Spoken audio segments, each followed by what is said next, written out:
Fawzi Sahib, have you anything to ask? No. So Abdul Rahman Sahib, mashallah. Also in chapter 39, verse 64. Chapter 39, verse 3 and 4. 64. 64. The verse is from Surah Zumar. I understand that you have a contact with Imam Sahib on this matter, and before coming to this session, you tell him which verses you are going to ask. Is that right? So because he immediately opened the Holy Quran at the right place. Actually, I asked him to tell me verse to save the time.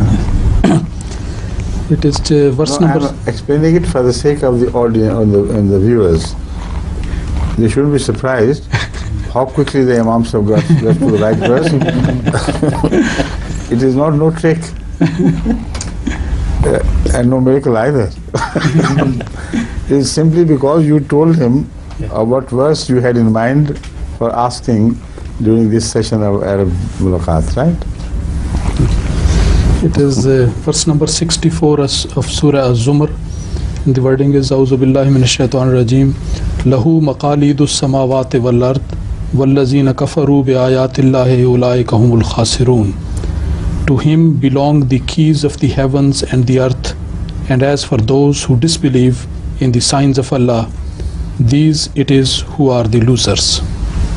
Could you kindly explain to us the meaning of the keys of the samawat and earth? First of all, let's first have him, let him translate first and then. Yes.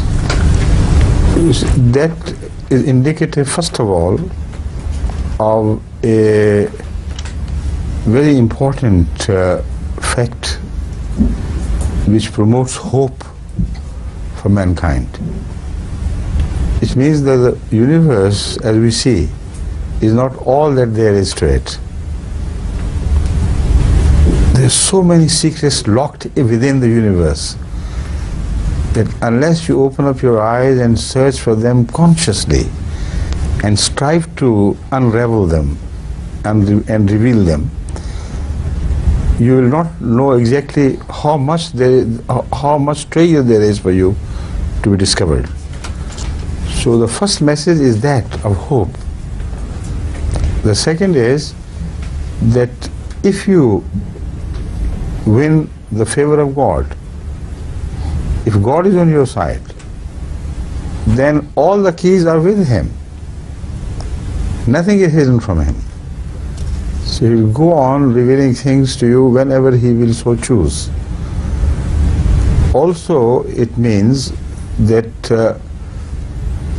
the keys are with God, so the Quran must be read with that awareness that if God holds the key, He must know the secrets, and He should reveal secrets to us through the Holy Quran, which are not known to mankind otherwise.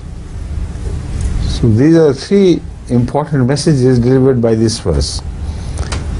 And as such, the same surah which contains this verse would give you many instances of such secrets of nature which were not known to the man of that age when this verse was revealed.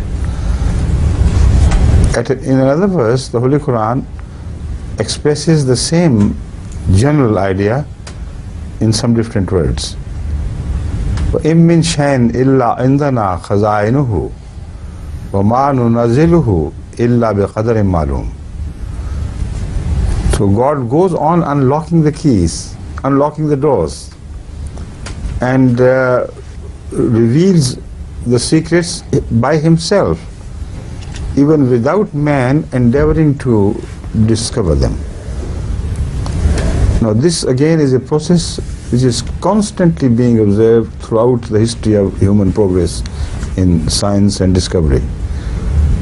He always finds new things awaiting him when at the right time, and everything is already provided by God, but it is locked up.